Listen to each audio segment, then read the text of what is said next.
Welcome back to my channel. আবার চলে আসুন তোমাদের জন্য নতুন একটা ভিডিও নিয়ে। আমি পিঙ্কি, আমার চ্যানেল নাম হচ্ছে পিঙ্কি 5763। তো চলো, এখন বেজে গেছে রাত 10:30, আর এখন তোমাদের মাঝে আমি তুলে যাচ্ছি একটা নতুন রেসিপি।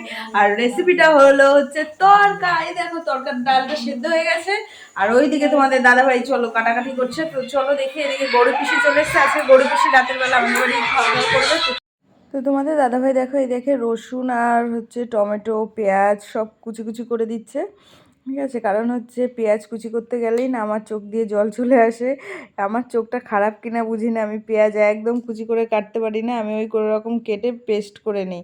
আর এই তরকারি যেহেতু পেস্ট করা যাবে না, ওর জন্য তোমাদের দাদাভাইকে বলেছি, বাড়িও আছে না, আমাকে কুচি করে দেওয়া। আর এত সুন্দর কুচি করে না তোমাদের দাদাভাই, জাস্ট অসাম।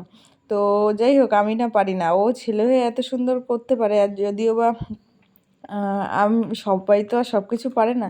তো যাই হোক, এদিকে আমার তরকাটা দেখলে সেদ্ধ হয়ে গেছে। আগে থেকেই আমি তরকার ডালটা সেদ্ধ বসিয়ে দিয়েছি, সেটা তোমাদের সাথে আর দেখানো হয়নি। আমি প্রেশার কুকারে সিটি মেরে নিয়েছি। আগে তরকার ডালটা কিন্তু ভিজিয়ে রাখবে, মানে যদি আজকে রাত্রে করো তো দুপুরবেলা ভিজিয়ে রাখলেই হবে। তো তারপরে যাই হোক, একটা প্রেশারে 4-5টা সিটি মেরে নেবে। তো যাই হোক, এইদিকে আর হচ্ছে অনেকে তড়কা তো আর ভেজ হয় না, তো এগ তড়কা হয়, আর হচ্ছে চিকেন তড়কা হয়। তো আমি এগ আর চিকেন দুটো দিয়েই করেছি। তো আমি ডিম আর মাংস দুপুরবেলা করেছিলাম। তো মাংসও রয়েছে, মাংসটাকে কিমা করে আমি তো এটার মধ্যে দিয়ে দিয়েছি। তো প্রথম থেকে ভিডিওটা দেখতে থাকো, ভালো লাগলে অবশ্যই লাইক কমেন্ট শেয়ার একটা সাবস্ক্রাইব করে দিও।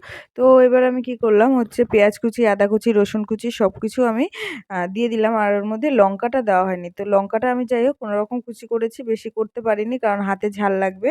আর হাতে ঝাল লাগলে ছেলেকে ধরবো, ছেলের চোখে মুখে যদি লেগে যায় তার জন্য। তো যাই হোক, এটাকে এবার লাল লাল করে ভালো করে ভেজে নেব। যতক্ষণ না ভাজা হবে ততক্ষণ নাড়তেই থাকবো, মানে নাড়াচাড়া করতেই থাকবো।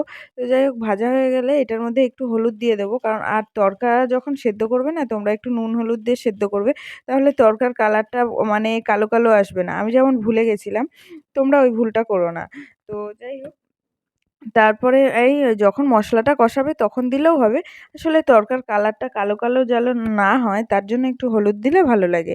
তো তার জন্যই আর কি, মানে যাই হোক, হচ্ছে করতে করতে শিখবে। তারপর আমি যাই হোক, মশলাটা কষে কষে আসছে, মানে পেঁয়াজটা যখন লাল লাল হয়ে গেছে না, তখন আমি ডিমটা দিয়ে দিলাম। আর ডিমটা ভালো করে ভেজে নিলে কি হয়, ডিমের আষ্টা গন্ধটা থাকে না, তার জন্য আর কি। তো ডিমের একটা আষ্টা গন্ধ ছাড়লে কেমন লাগে না। আর এইবার কিন্তু আমি মাংসর ঝোলটা দিয়ে দেবো। তো মাংসের ঝোলটা দিয়ে দিলাম, মানে মাংসর ঝোল। আর মাংসটাকে তোমাদের দাদাভাইকে বলেছি যে কিমার মতো করে দাও। তো হাত দিয়ে মানে ছাড়িয়ে ও কিমার মতো করে দিয়েছে।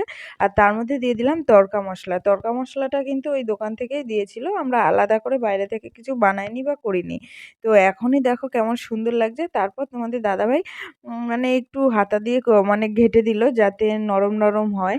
ঠিক আছে, তো তারপরে আমি কি করলাম, এই তড়কাটা ঢেলে দিলাম এই মশলার মধ্যে।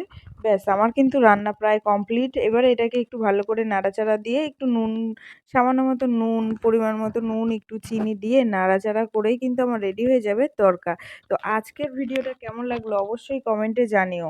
তো প্রথমেই তোমাদের দাদাভাইকে দিয়ে দিচ্ছি একটু চেক করার জন্য। আর আজকের তড়কার ভাগীদার কিন্তু অনেকে, যেমন গৌরী পিসি, তারপর মাসিমা। তো যাই হোক, তড়কাটা করতে করতে প্রায় রাত 11টা হয়ে গেছিলো। আর রাতের বেলা হচ্ছে রুটি দিয়ে তড়কা দারুণ লাগে। আর রুটিটা যদিও বা আমি কিন্তু করিনি, কারণ রুটি আমি করতে পারি না। আমি পরোটাটা তাও করতে পারি। আর পরোটা কেমন করতে পারি তোমাদের একদিন ভিডিওতে দেখিয়েছিলাম। আর রুটিটা আমরা কিনে এনেছিলাম। আর হচ্ছে তড়কাটা কিন্তু আমি হাতে বানিয়েছিলাম। তড়কা আমি খুব ভালো বানাই। এই দেখো, আর কি সুন্দর গোল গোল রুটি, তাই না? তো চলো, আজকের মতো এইখানেই হচ্ছে টাটা, বাই বাই।